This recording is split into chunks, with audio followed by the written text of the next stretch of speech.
today, right in front of us, we have yet another story, one that we will not forget in the Lord. And I told him I was pregnant. He said, over his dead body, that I will suffer if I don't abort this pregnancy. He started making advances on me, and then he told me, no matter how I shout, nobody is going to hear me. The prostitutes you were carrying, were they not older than you? Some of them were younger. I joined this clique where we were always going to the toilet to touch ourselves, and as I promised 6, eating with chairs. I discovered something. You can actually buy safety with money.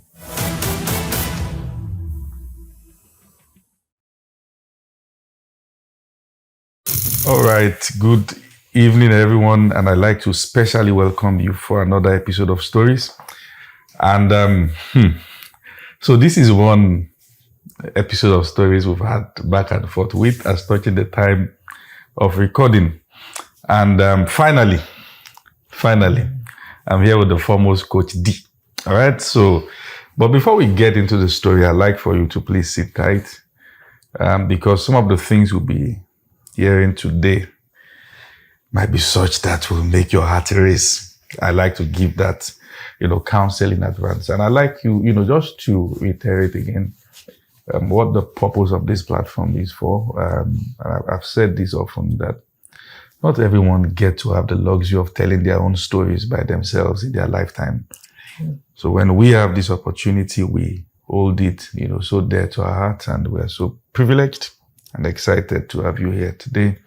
Thank you, sir. So, for those of you who particularly might find yourself in the kind of situation that she is about to describe, I know a glimpse of it. One of the things that will occur to you is that there is a God who can help and heal from any point that you are in life, and you want to learn wisdom and how to cope with that situation. And as always, I allow my guests to start their stories from the most convenient standpoint. Well, let me greet you first. Good evening, Coach D. Good evening, Apostle. Finally. How do you feel sharing your story today? I feel grateful to God because it's something I prayed for throughout. There were days that I thought I would die. What? And I would say, God, please don't let me die here. Let me live to tell my story. Really? And that I'm here is an answer to many, many years of prayer. Wow. I remember the first time I met a female pastor, and she said she was led to pray for me that I would not be murdered on the altar of ministry. What?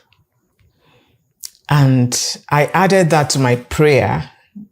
So those were 2 prayers I was praying for many years. Lord, please don't let me die here.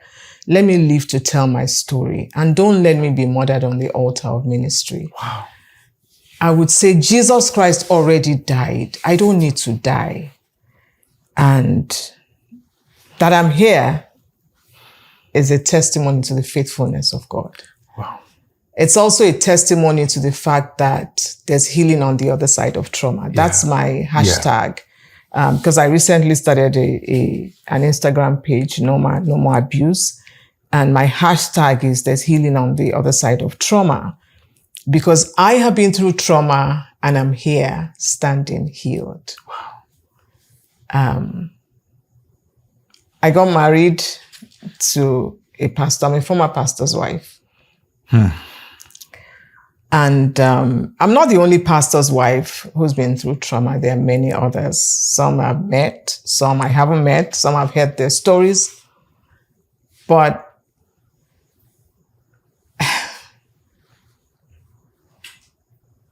amen.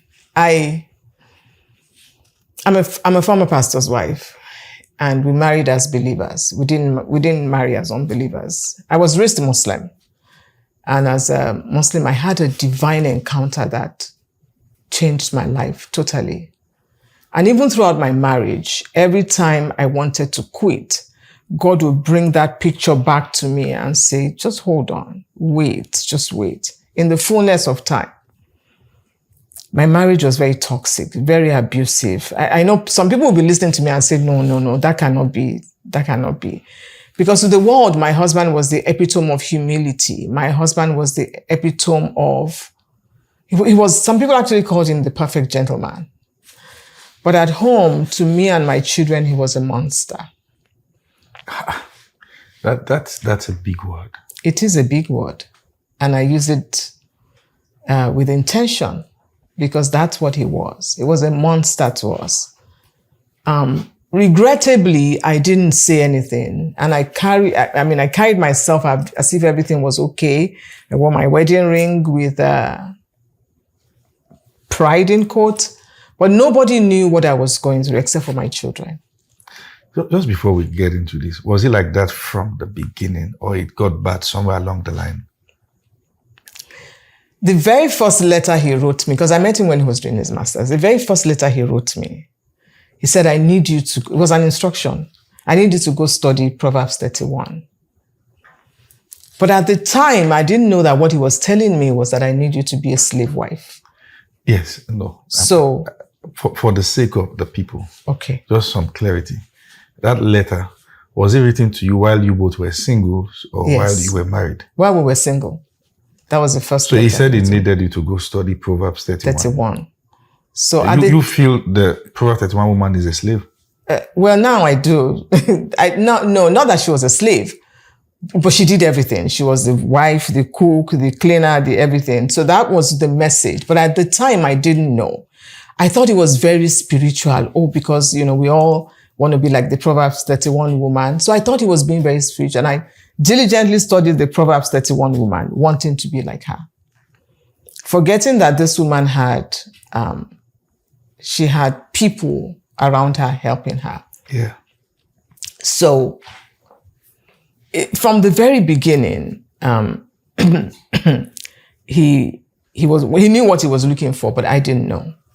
Anyway, we courted for about a year. It was very, I used to think it was very quiet, very humble. He had no friends, which was a red flag that I didn't recognize at the time. So there was no accountability partner, nobody I could talk to, report him to. We got married, and from the very beginning, he was not able to stand up to his family. He never, not once during the marriage did he stand up for me. On the day of the wedding, two things happened that, should have set me thinking, but I just, glossed over them. We had agreed that we wouldn't dance to the worldly band that his mom had hired, and that his family wouldn't pour water on my feet. Those were two things we agreed on. We got to the house. My husband disappeared. I couldn't find him. And they wanted to pour water on my feet. I said, no, this isn't what we agreed on. And I kept saying... Pour water on your feet like Jesus did the disciples. No, in Yoruba tradition, when a new wife comes, they pour water on her feet. And we had talked about it. And he said, no, we won't do that. We are Christians. And we agreed that we wouldn't do that. Okay. But when we got to the house, he disappeared. And I kept saying, where's my husband? By the time after the wedding, at night. The night of your wedding. The night of the wedding. You went to his family house? To his family house, yes. Okay. So finally, they found him and he came out and said, oh, don't worry, let's just pray. We'll be praying in tongues. Let them pour the water. I said, okay. So, and then the second thing, we were supposed to not dance. I was invited to dance and I had to fight that battle by myself. I said, no, again, he was nowhere to be found. Anyway, we went on our honeymoon, we came back and, life happened. But my ordeal began 3 weeks after the wedding. Apostle, 3 weeks. He said I said something. I have no idea. I can't remember now what he said. But he gave me a thorough dressing down. Abused me. Abused my mother. Said my mother did not train me well. I was a useless girl. All kinds of names. And then he stormed out of the house. 3 weeks. And I'm there. Bride of 3 weeks. What did I do? What could have gone wrong? So he was gone all day. And then he came back in the evening and said that he was sorry. Meanwhile, I stayed home. I cried all day. I prayed. And he came back and said he was sorry. But the pattern continued. That was day one. Down the road, it didn't change. He would insult me, disrespect me, call my siblings' name. His favorite name for me was Ashewu. Judging by what that means, Yeah. he called you that repeatedly? Yes. Oh, yeah. Yeah. Okay. Yeah. That was his favorite name for me. Probably for those who probably don't understand the Nigerian English, that's the word you use for a prostitute. Yes. It would. Yeah. And anyway, I'll get to that. He would call me Ashewu. Even when the children came, the name calling didn't stop. In their presence. Yes, in the presence of my children grew up seeing all of that. But you see, God is faithful. And God rescued me. I must give God all the glory. God was the one that rescued me. It got to a point, my children came to me. At that time, they didn't speak Yoruba. They were very young. And they said, they asked me what the meaning of Ashewu was. And I said, it means prostitute. And they were like, why? Why is he calling you prostitute? I said, because it wasn't my first boyfriend. It wasn't the one that deflowered me. Was that his reason? Yes, that was his reason. Because he said that I had slept around and this isn't something that was hidden from him. I told him before we got married that this is my life story. This is my journey. This is how I came to know Christ and everything. And he said, oh, fine. I like your honesty. So he weaponized I love you. it. Yeah, so he now started to weaponize that Was he against a me. virgin? That was my youngest child's question at the time. She said, was he a virgin when he married you? I said, no. He said, then why is he calling you that? I said, that's something you need to ask him. But he didn't stop. And then, we started having children. The rage, he would just fly into a rage. But I couldn't tell anybody, particularly because I'm from a Muslim family. And I was too ashamed to go back home and say, this is what my husband is doing to me. Particularly because my parents had warned me about me being brainwashed and just following my husband sheepishly. I needed to be careful. Right. And unfortunately, I told him, and I thought that was enough reason for him to even be kinder to me. But no, he wasn't. Anyway. Maybe just a bit of pause, just to get clarity. When you got married, Yes. your parents were still Muslims. Yes, they were still Muslims. Which means most of your relatives were still Muslim. Some of them are still Muslims as we speak. At the point you got married, was he a pastor at that point? No, he was not a pastor. At what point in this marriage did he become a pastor? He became a pastor more than 20 years after we got married. Oh, more than 20 years after you got married. Yes. But you both were Christians. No, more than 10 years. We were both Christians. Oh, more than 10 years after you got married. More than 10 years after we got married, yeah. So,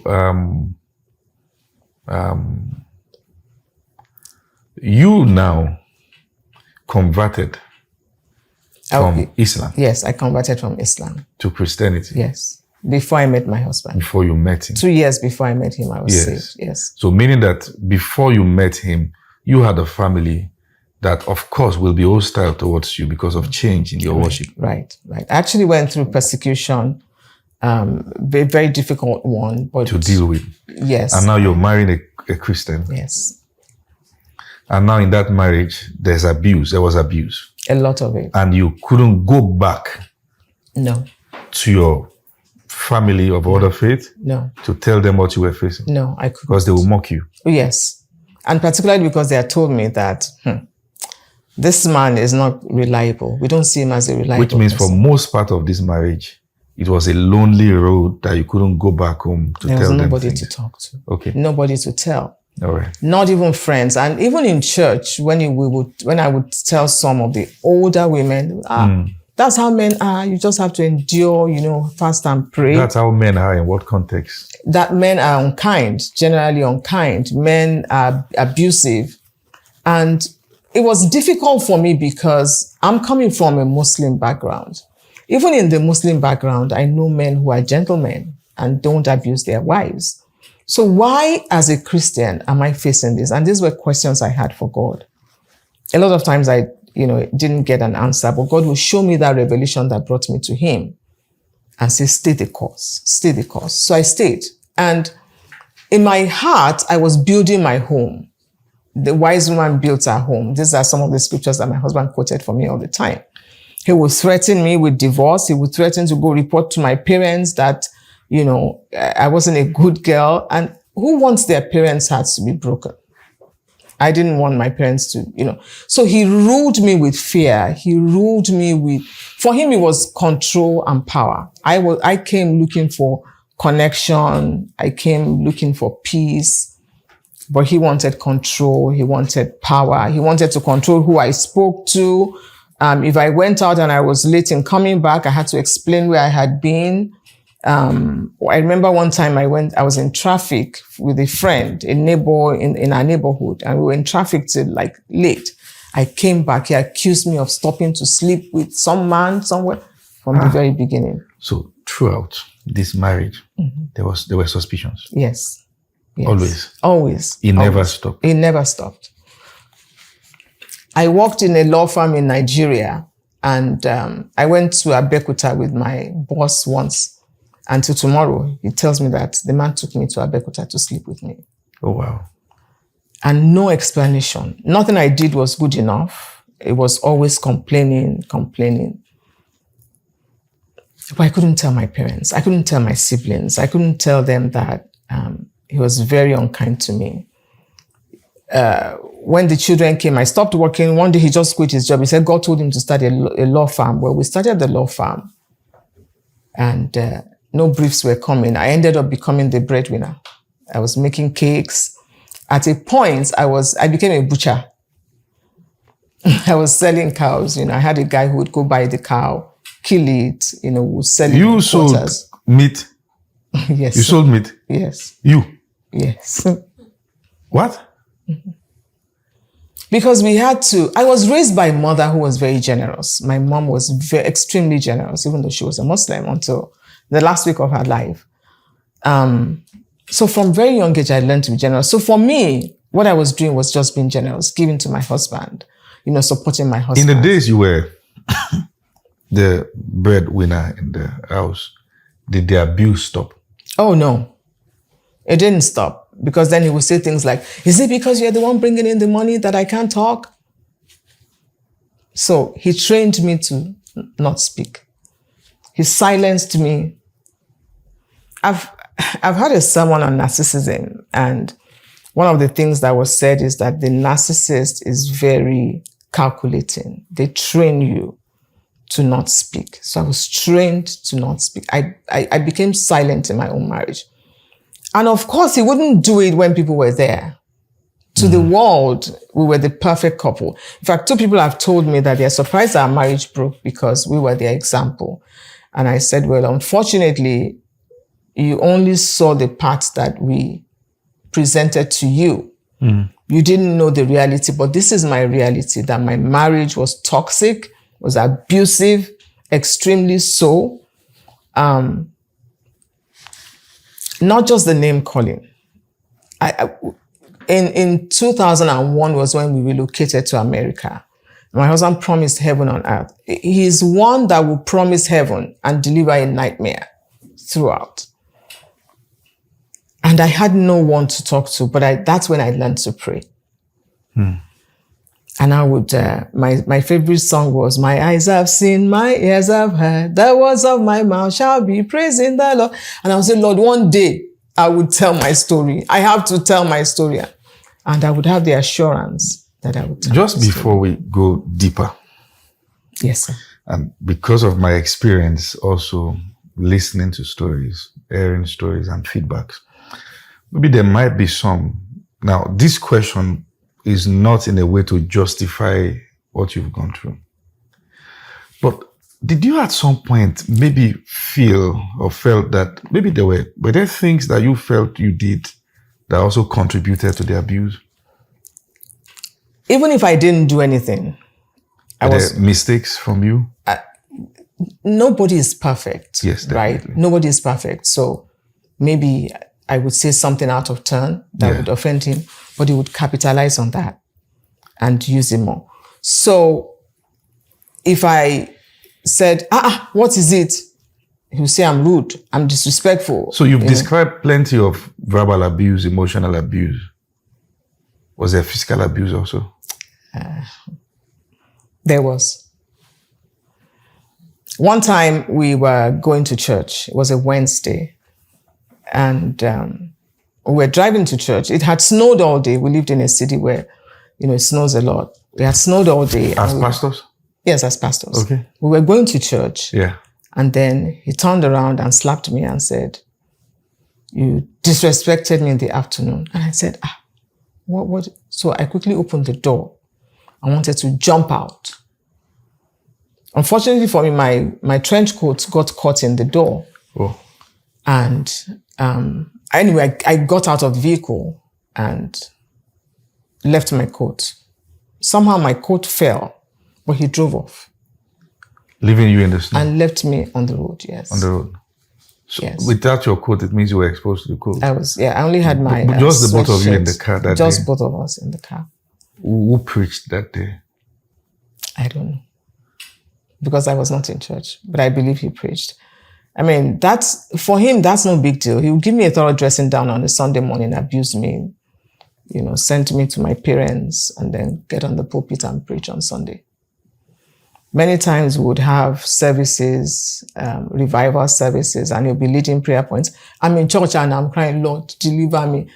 Anybody seeing me would think I'm praying the prayer points. But my prayer point was, Lord, deliver me. How you will do it, I don't know. How you will do it, I don't know. And, it's calling the prayer point, I'm praying my own. At a point, when we first started the church, he said he had a dream that the church was not growing because of the way he was treating me. He saw it? Yes, he had a dream. He told me. So you both were founders of a church? Kind of. Associate pastors in the church? Yeah, he was the head pastor. I was just okay, you guys started the branch of a already established church? Already established church, yes. Okay. So, and I would remind him every time that you said God told you that the way you are treating me is why the church is not growing. But yet you are still treating me this way. You are still abusing me. By the time we got to, the stress was so much. And the impact on me, which is one thing I want to, educate people on. I started a series on abuse recently and talking about the impact of abuse on the victim. I lost myself. I lost my self-esteem. Because my husband would tell me, what it is to be respected? You cannot respect Larry. And I'll look at myself and say, I'm from a good family. I was well brought up. What is it? What have I done? I'll ask him sometimes, what did I do to you? The only time I enjoyed you was during courtship. And all we did then was we'll go to church, go and pray, From the beginning, we didn't have family altar. He would tell me, go and pray your own. Go and pray your own. I don't do it. He would tell me he regretted marrying me. He would say, and sometimes if I come back from the store and I say, good afternoon, he won't respond. What did I do again? What didn't you do? I would start again, fly into a rage. He would bang the wall, bang table. So I lived in fear. I lost myself. I started to lose my memory. I started to underperform at work. I started to have panic attacks. My blood sugars became escalated and I was being treated for diabetes. And my husband was the first to tell everybody that I was diabetic. People thought that I was, terminally ill. People would call and say, what's wrong with it? There's nothing wrong with that. It's just diabetes. It's not just diabetes. I didn't know at the time that it was all the stress that kept my cortisol levels high and, everything started to happen. I would go out and I want to go to the store and I forget where I'm going. I'll be on the highway before recognizing that I had missed my way. I would go for a walk and just walk. Just get lost, I'll get lost and then I'll be like, where am I? And start tracing my way back home. But in all of this, he didn't care. like I said, we lived in a city where we had a lot of snow. I was left to plow the snow. My husband would just be in the house. Come and help me clear snow. No, but I had to clear the snow because I'm going to work. I had to work 2 jobs at a point because he refused to work. He said he was called to ministry.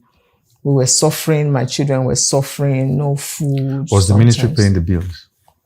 No, not initially. Not initially. No.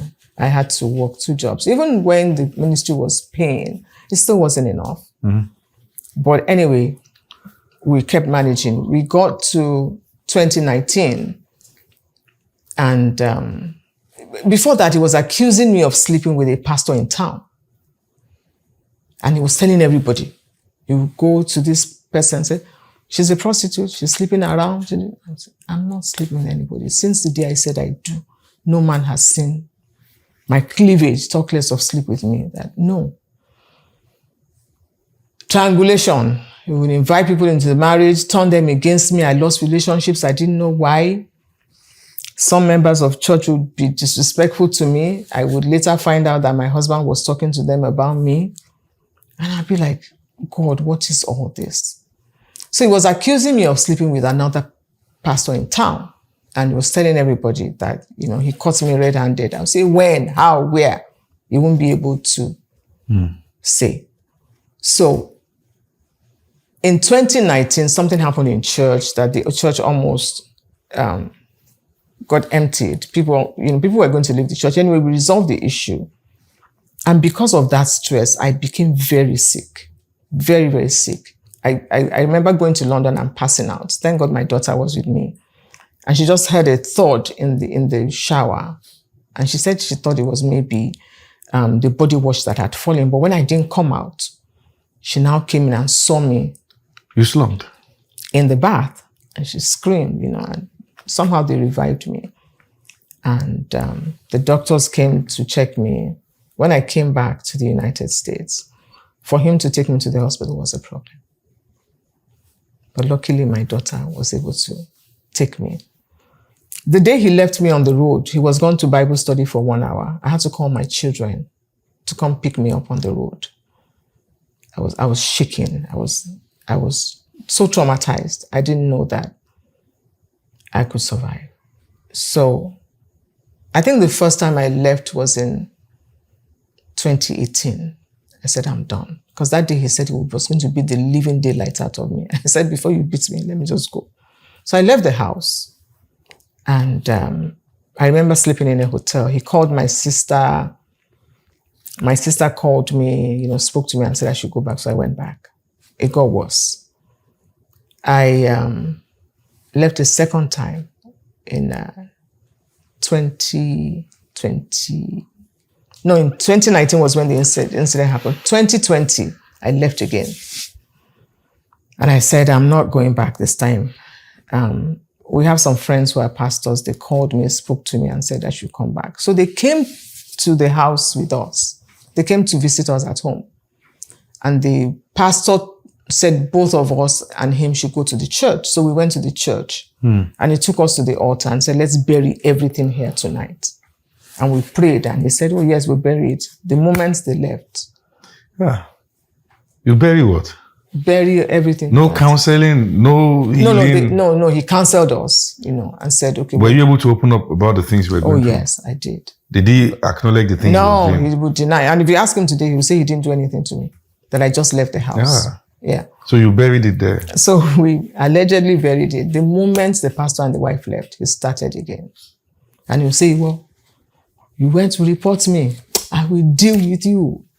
So I was afraid. My fear was, Lord, don't let him kill me. Where will I go? One day, one of my children said to me, Mom, you need to start saving money. So that was when I started saving money. A woman of God came from Nigeria for a program and it cost $250. I could not afford $250. $250.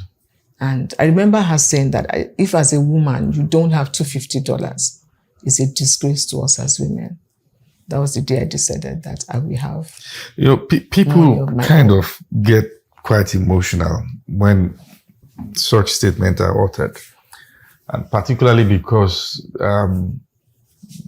permit me to use the word, people are raised in the midst of different kind of dysfunction, and some of which have also colored and affected perspectives. People, I really think a woman should have her own money. I agree. I think it's important. It's security. It is. I think if I will be very direct, I would say that sometimes it eliminates rubbish. I would agree, sir. I would agree. And this is where But why made a couldn't you mistake. afford $250? Were you not working? I was working. Two jobs, sir. What then happened to your money? It was in joint account, and we were using the money to pay the bills. My parents were also bankrolling us from Nigeria. Meaning that they were doing well. Yeah. My parents were bankrolling us from Nigeria. You saw the red flags. I didn't know there were red flags at the time. You saw the abuse I saw the abuse. before you moved from Nigeria Yes. to the United States. Yes. Then you moved from Nigeria And I continued in the to abuse. the United States. Yes. Not just the abuse. You agreed to have money in joint account. Yes. Why? Because I was a woman building her home, in my own opinion. The way you speak about Yeah. building your home, you seem to regret everything every time you Oh, spend waiting. not anymore. I don't have regrets. And that's something I'm going to get to. Because God walked me through forgiving him. Yeah. God said, in fact, Before we get to the area of forgiveness, I want to ask you quite a personal question. If you say you don't have regret, do you feel your children don't have? Because for every time you stayed there, do you feel it would have been better for you to have left earlier, or for you to have waited the length of time you waited and they grew up seeing dysfunction? well, maybe I don't regret staying because I've learned who I don't want to be. I'm talking about My them. children and I have talked about this. Yes. And one of their questions was, why did you stay so long? And that's the question I'm asking. Yes. And I said, well, I did what I thought was best. My children have been impacted. We are all going through therapy. I've been through therapy twice. They've had to deal with their own situations. But the mercy of God has prevailed even through all of this. Now that I know what I know, because I left after 33.5, and I didn't even want to leave, Apostle. God pulled me out and said, remember Lot's wife. Because at a point I was thinking maybe I should go back. My children said, Mommy, please don't go back. We want you alive. We don't want you to die. Because at the time I left, my BP was almost 200 over 150. And my doctor said... 200 over what? Yeah, almost 200 over 150. We're talking about 190 plus. Yes. And you were alive. That's the faithfulness of God. Added The mercy of God. added to the high hyperglycemia, high sugar level. Yes. Okay. That's messy. Yes, I know. It's messy. It's really messy. Because people whose situations were not as bad as mine Yes, are not alive. definitely. Or they've had a stroke or something. There's a pattern. I probably just observe dwelling on your story. There seems to be some sort of excitement about you not being healthy from the other party. That's an understatement. Was there a desire for you to die? I think there was. Because there were other women. Or no? Yeah. I mean, maybe that's a story for another day. There were other women. He actually admitted, Publicly? to a friend of mine. Okay. So for the sake of, maybe I just want this conversation to focus about you, your Yes. journey, Yeah. and what you went through and how you survived it. So we'll leave that. How I survived it. No, there's a question I want to ask. That marriage lasted how many years? 33.5. before I was delivered. You were in the midst of this for 33 and a half years. Yes, sir. Meaning that at some point in the course of the marriage, your children also got married? One of them did, yes. So I'm a grandma. Male or female? My daughter. Oh no. You were facing an abuse. And your daughter was getting married. So she was moving from our observation of what you were going through to start a home. Did that affect her? By the grace of God, no. Not. And that's why I keep saying that the faithfulness of God in all of this cannot be overemphasized. That we were You know why I'm broken. asking this question? We are going to talk about the faithfulness of God. Which is, I don't want to say it's the Christian cliche conversation. I'm a pastor, so I cannot trivialize grace. Well, I just want to deal with fact in the sense that I'm sorry I'm waiting on this conversation because I know at some point she's going to be watching this. You seem so confident that the length of time you spend waiting did not have so much effect on them. No, I didn't say it didn't. Okay, it did. I said we all had to deal with it in our different ways, therapy-wise. But I thank God that my children know the Lord. Yeah. And I believe that's what made the difference. They were all born again. Born again. My son. Some of the tendencies around cases like this is that they may hate the God they see their parents serving, particularly if they have to go through this. Right. But this is where prayer helped me. I raised my children on my knees. I raised them by myself. Correct. And I raised them on my knees because I had nobody to help me raise them. To the world, we were the perfect family, but there were days when my children didn't have food to eat. How do you explain to a child that you are in ministry and because of ministry, they're suffering? In Nigeria or outside Nigeria?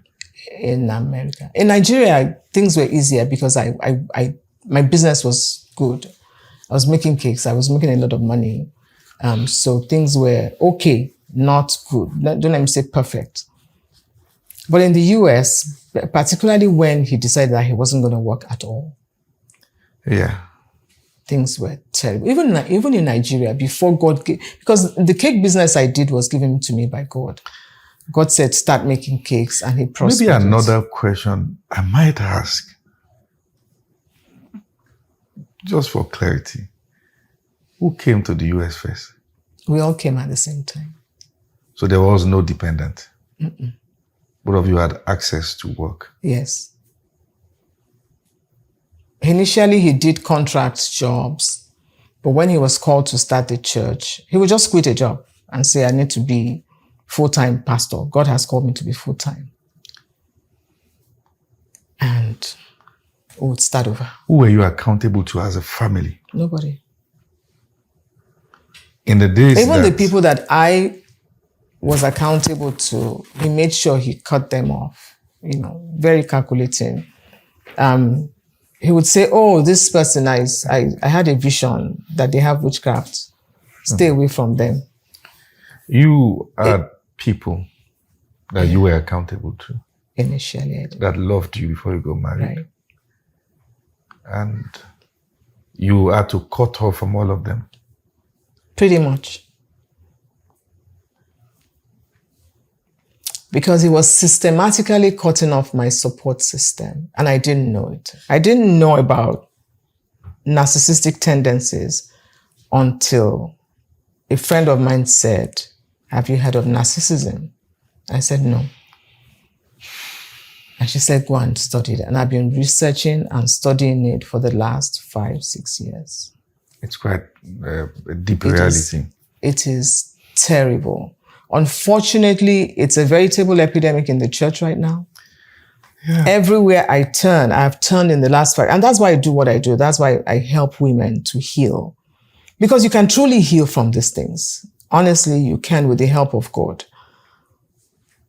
Everywhere I turn, Apostle, I meet at least one woman out of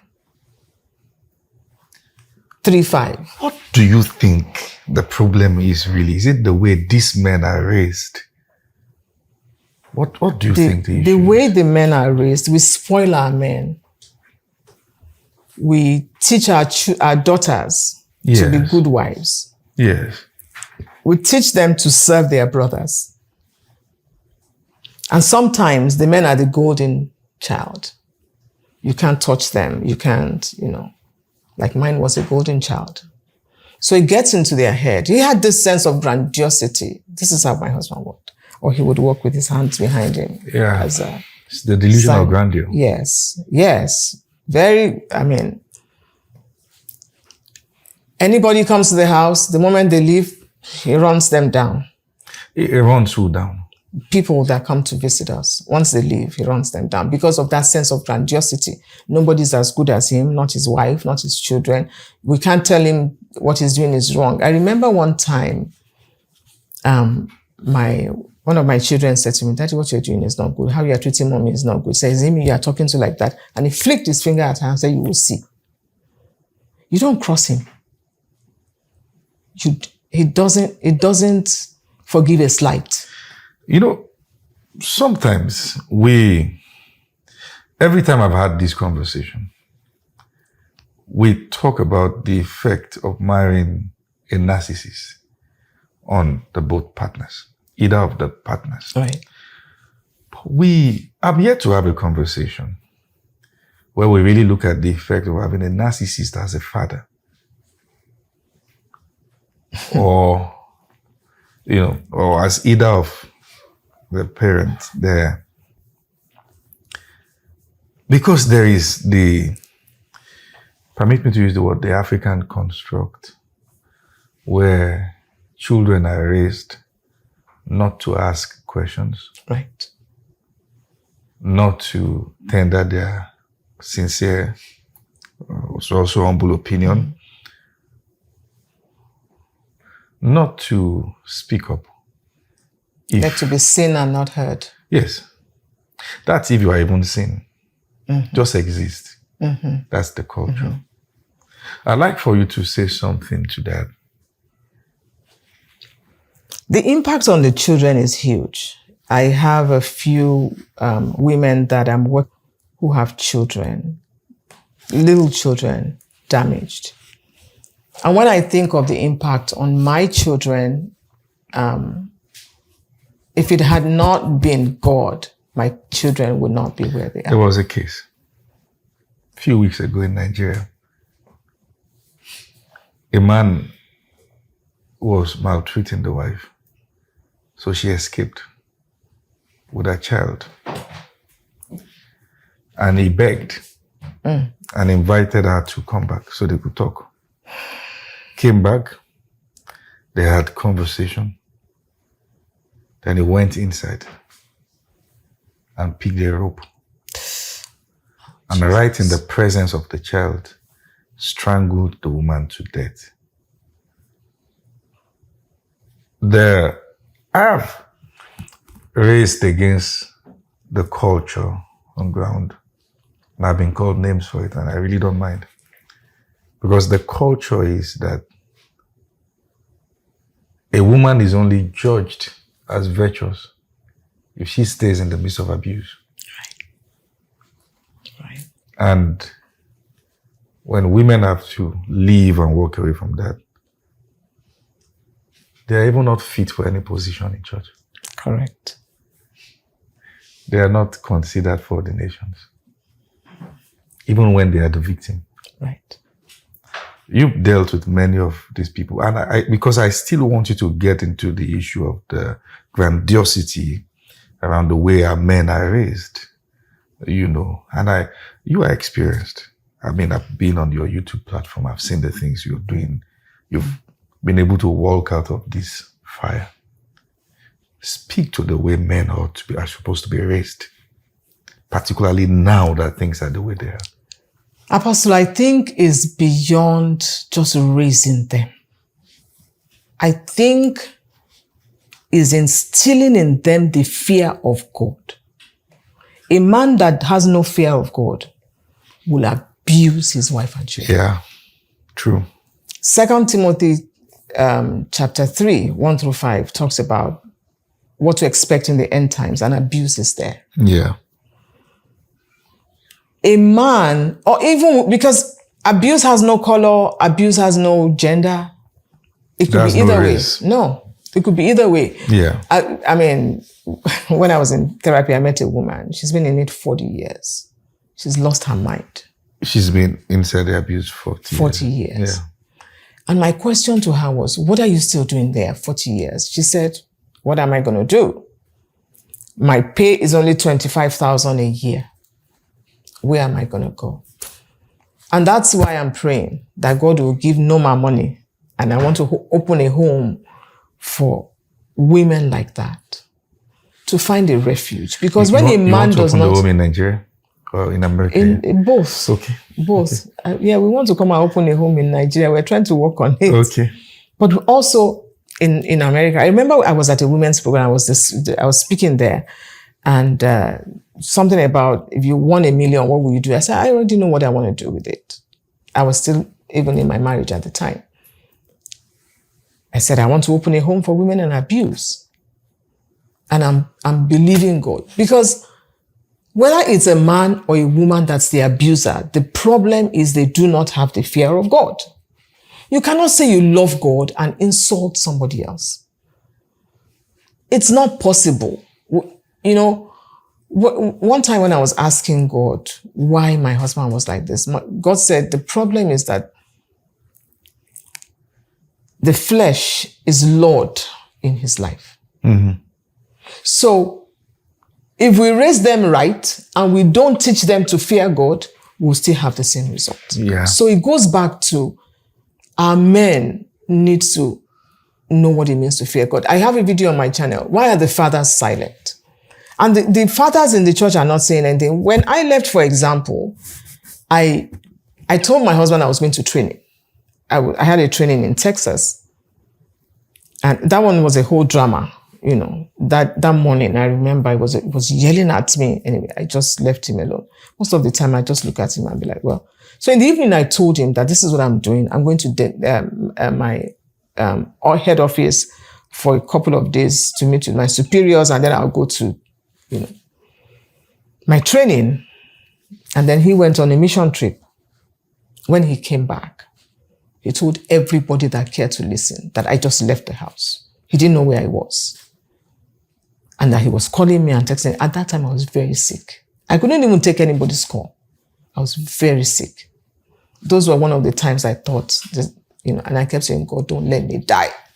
I must live to tell my story.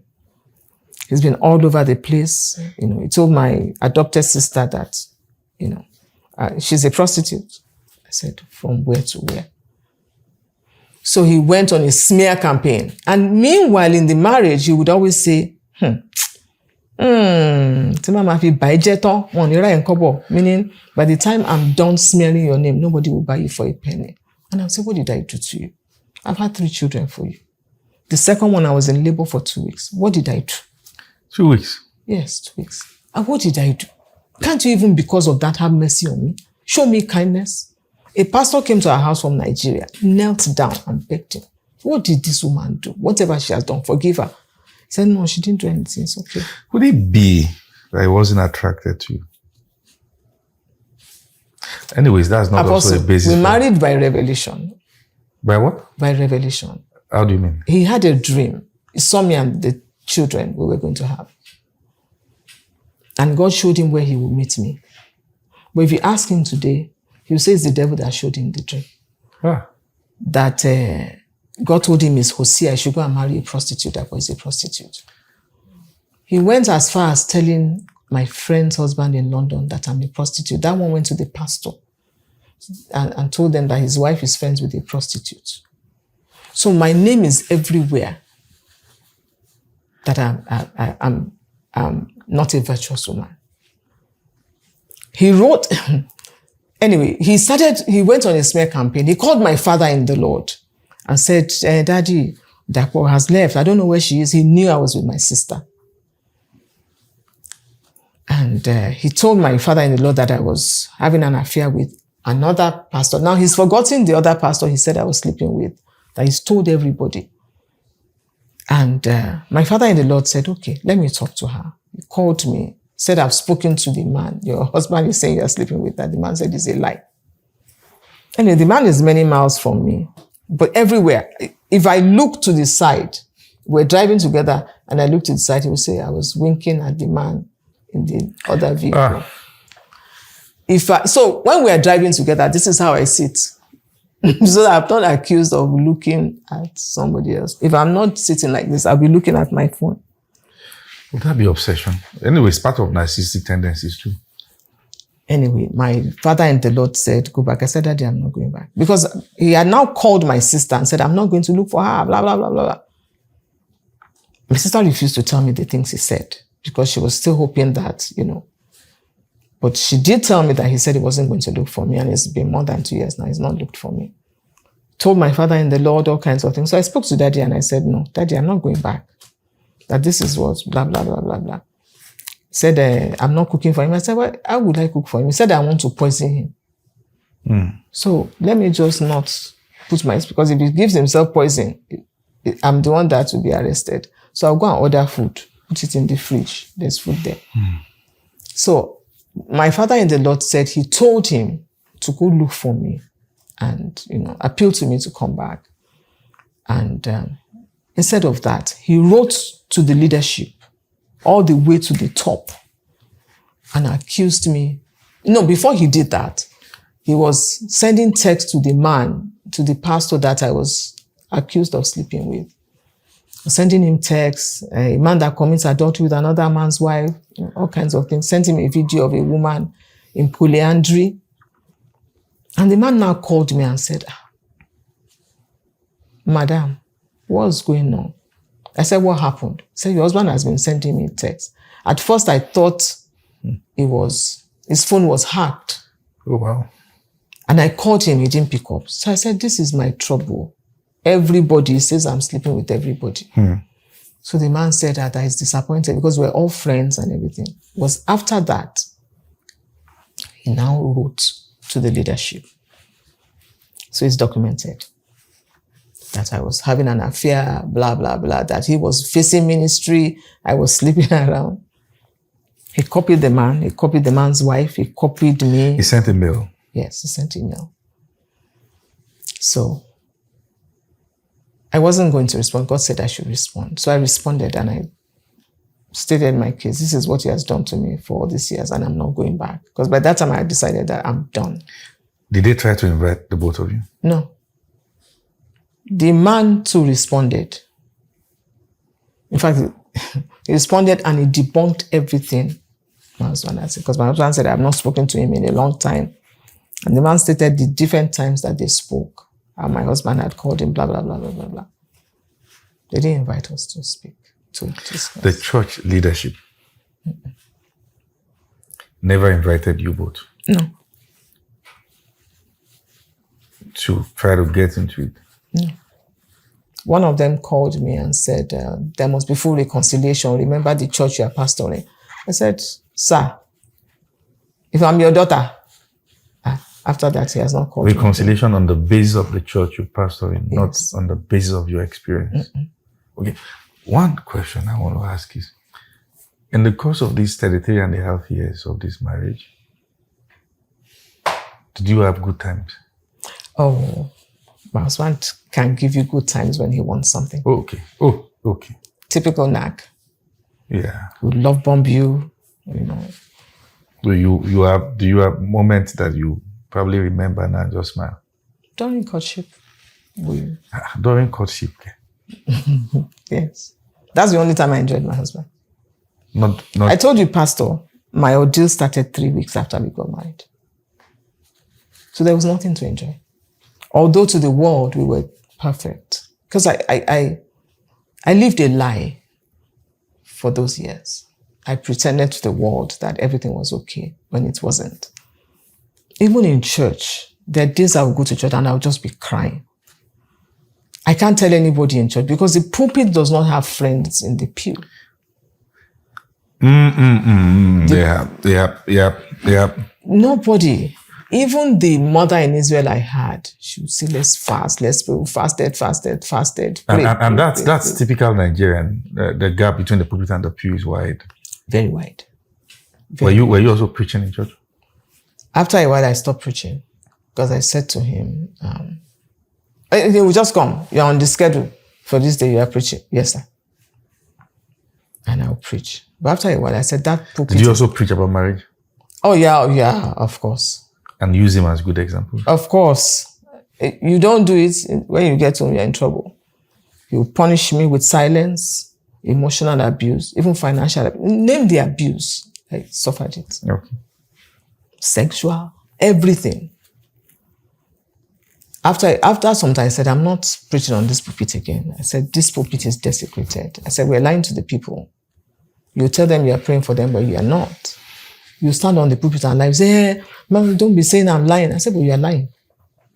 We're both lying to the people, pretending that everything is good. When you call me and sit me down, do you have 5 minutes? 5 minutes will turn into 2 hours. He's dressing me down. And I dare not stand up. I will sit down there. You know, there are many things that I cannot say because of our time. And some of the things are too gory to share. Some of the things abuse cannot be described. The scars are real, but they are not visible. But again, there's healing on the other side of trauma. So, with all the letter and everything, I said, I'm not going back. And God said, remember Lot's wife. And that was when I knew that God had my back. I wanted to fight. We told somebody that I had been denying him sex. I wanted to talk. And God said, don't talk. Mm-hmm. My children said, don't talk, mommy, just keep quiet. I said, why? And when God told me not to talk, he said, listen to your children, keep quiet. When I tried to talk, the man insulted me so much. I said, Lord, I'm sorry. You said don't talk. This is my result. So I didn't say anything. And God said, give me 2 years. See what I'll do in 2 years. 2 years later, I'm telling my story. It's been 2 years. Oh, it's been 2 years now. 2+ years, yes. Since you finally walked away. Yes, I walked away. And I said, I'm not going back. It's been 2 years. My dad died in the midst of... I'm glad my dad is no longer alive because how do I tell him? Even when he was younger, I couldn't tell him. When my mom was alive, I couldn't tell her. He died last year. My husband was in Nigeria. He didn't come. He didn't commiserate with her. He didn't greet anybody. He didn't call anybody. But he texted my children and said they should support me. Typical knack. He's too big to... One day he went to Nigeria in, I think, 2009. And he gave my parents money. And he said my parents didn't call him. That was disrespectful. That's part of the grandiosity. So I said, the younger ones called. They said, no. While you were in Nigeria, you didn't see your mom, you didn't see any of your siblings. It's only my parents you saw. He got angry. He was cursing my family for not coming. He went for his brother-in-law's funeral. Was cursing them. Me himself, he would curse me. Brain curses on me. Abuse me. Curse me. Literal curses? Literal curses. So he came back and he said he doesn't want to see my family. I said, that one, you can cut everybody off, but not my family. I said I will not agree. By that time, I had become a little rebellious myself. I was saying no. I started saying no to things. So I would be begging him. Lord, I thank you. In Nigeria, he'll wake up in the middle of the night and say, I want to go and meet sister so and so. I'll be begging him, crying. Don't go. Anyway, this night, I was on my knees again. This man is only 1 year older than me. But I gave him all the honor, all the respect. I said, okay, I'm sorry. Take it that I'm the one that disrespected you, not my parents. He said, he looked at me. This is how he said. I'm telling you, Apostle, who is your father? He came from long distance. I said, my father. My father. I said, this is the last time I'll beg you for anything. And that was the last time. From that day, I started to work on my freedom. In 2020, that was after I left and I said I wasn't coming back. I said he should write a letter of apology for abusing me for all these years. And he wrote it. I have the letter. He may have forgotten that he wrote that letter. I mean, he'll send me terrible texts. Anything to demean me. He will gaslight me. Say, I told you. And I'll start to think, did he tell me? Did he not tell me? I'll be confused. I was very foggy.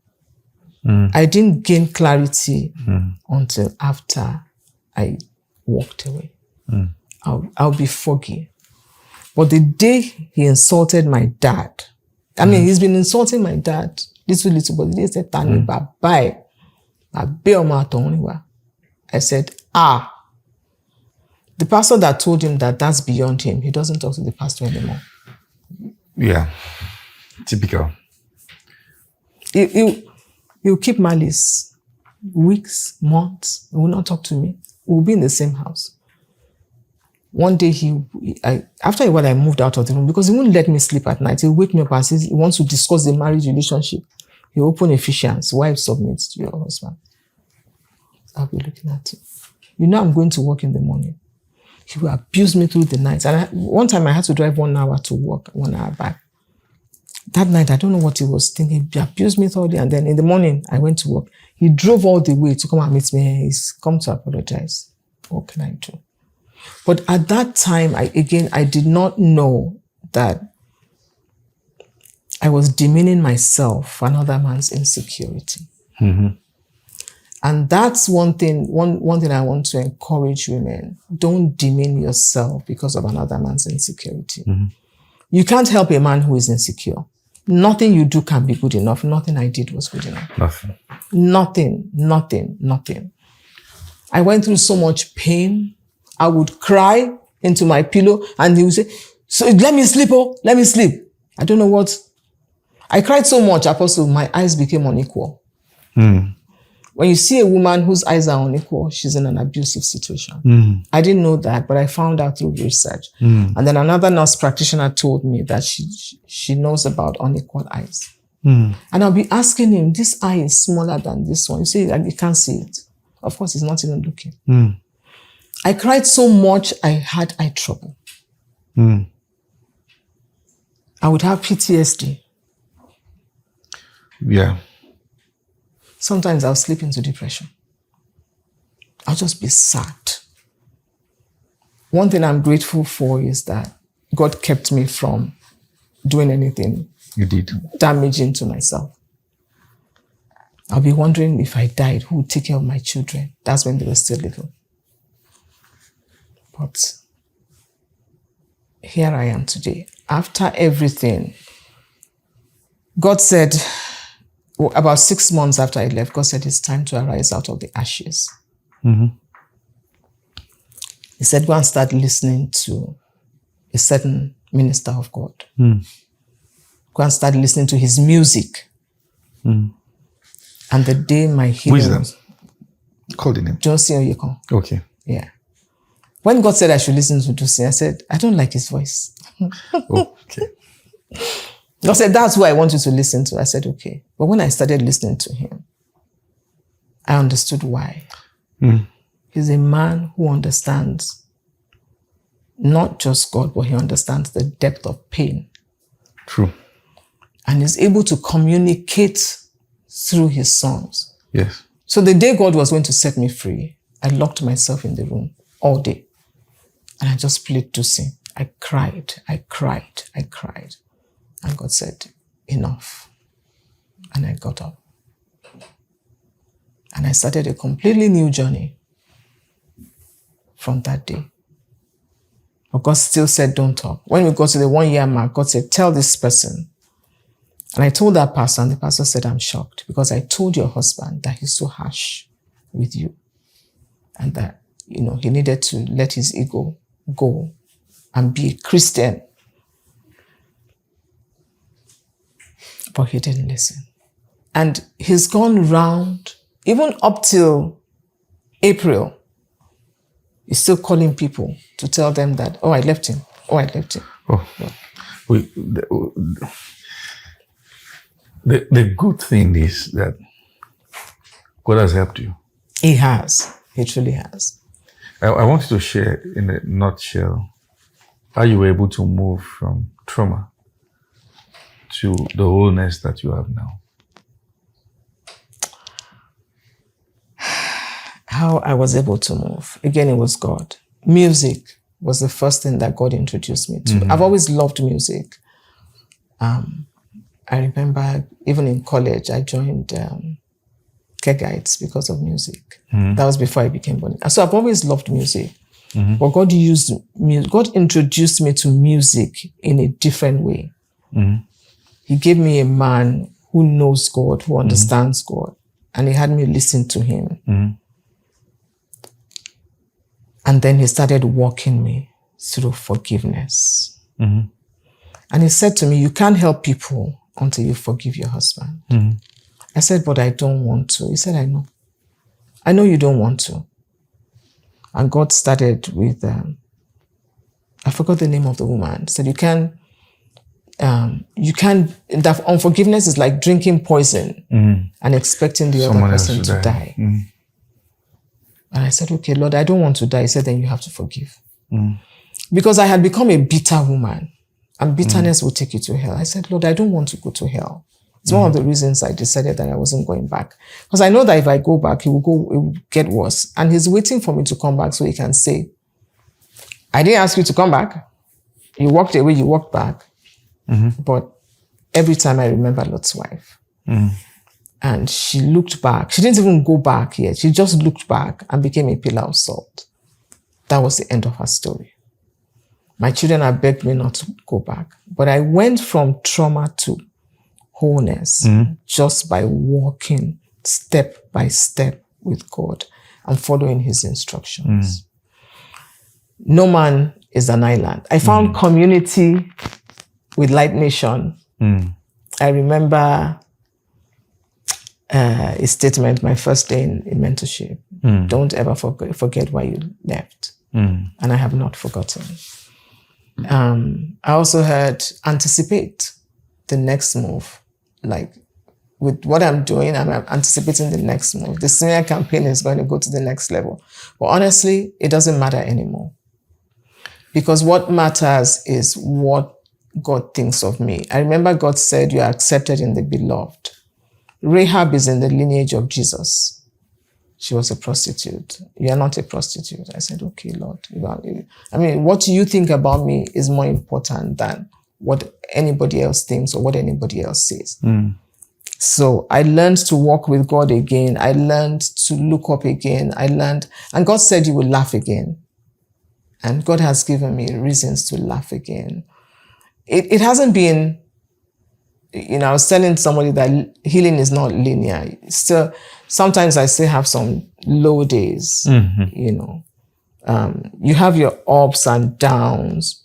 But when you think of where you're coming from, and you know that you don't want to go back there, you pick yourself up and say, Lord, help me. Like yesterday night, we were praying, God help me. I said, God, you know that in all of this place, I'm the one that needs the most help. Because it takes help. It takes God's help to make it each day, each hour, each minute. When I think of the scars in my heart, my expectations that were dashed, the promises of heaven delivering nightmare, Apostle, I pawned my clothes, my jewelry for money, just to keep the family together. But what is my husband saying today? She doesn't do anything in the house. I'm the one that pays all the bills. I said, it's okay. This same man that did not work when I was there, he has gone to get a job now. He has a job now. I said, I wish you had done this 10 years ago. Things would have been different. My children would not have had to suffer the way they did because of ministry. Because that's the way they saw it then. They see, daddy's doing church, we don't have money. God will provide. And that was the song. So God has helped me, and He's been sending people to me one at a time to encourage them. I don't have much, but I give them what God gives me for them. I love on them, because that's the one thing that a survivor needs is love, support. I love on them. I remember to tell them I love them. If that's not something that they've been told in their marriages, whether they're still in it or whether it has failed, I love on them, because that's what God gave me as I was walking through my journey. God loved me every step of the way. There were days I would be like, God, I don't want to do this anymore. And He would say, I still love you. Even if you don't want to continue, I still love you. And then I would see the vision I saw when I came to Christ. He will show me again. It's like, remember where you're coming from. Remember your roots. Remember the persecution you went through with your parents. And that has kept me going every day. Wow. Every day. I've shared as much as I can. There's so many deep things that I cannot share because we have to keep those ones aside. Yeah. Wow. Thank you. Thank you, sir. This is as graphical as it can get already. And I think my joy is the fact that you're not telling this story from the point of pain. Mm-hmm. You are telling it from the point of healing and restoration, which we know is still progressive. It is.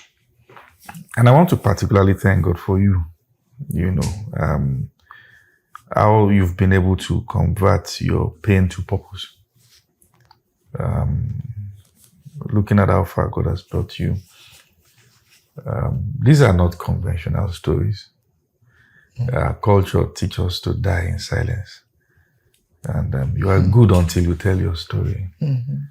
And, so I want to really thank you for the courage. Thank you, sir. Of course, knowing fully well that stories like this erases dust. And I believe that,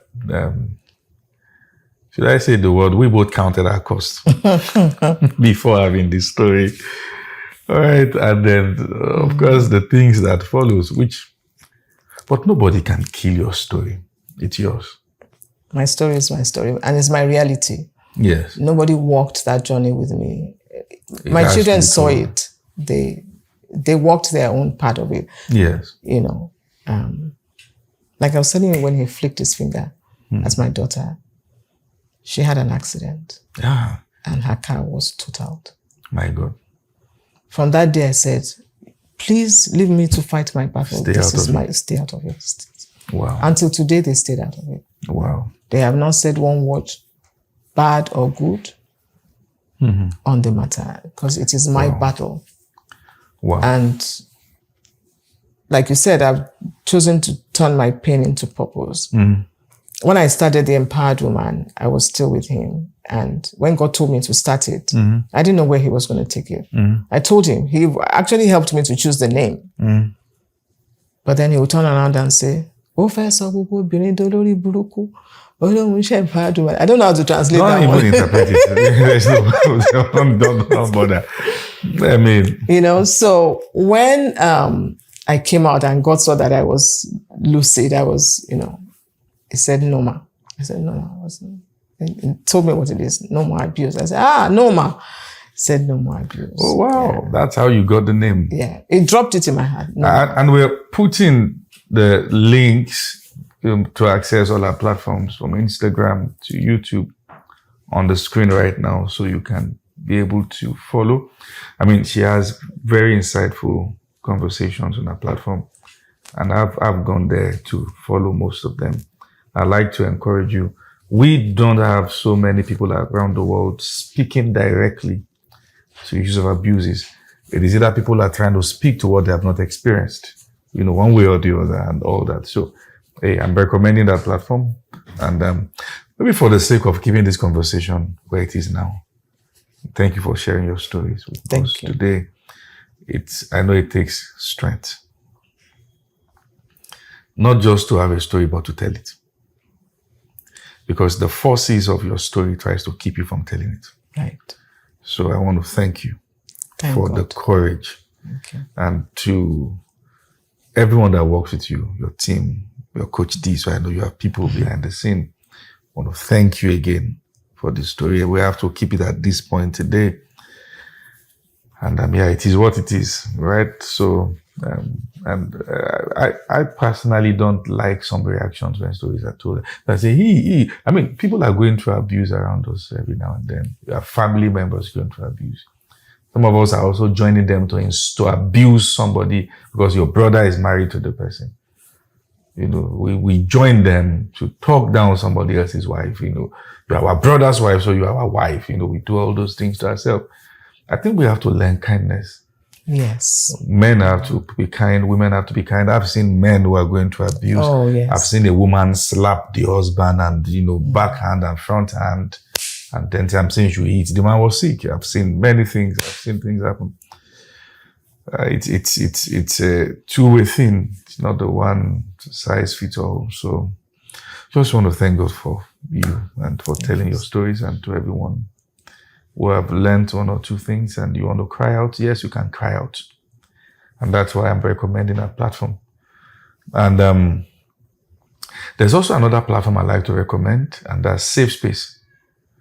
Safe Space. So we are putting the link also on the page right now for you to be able to follow Safe Space, and where you can be able to cry out. Sometimes you just want to cry out. Yes.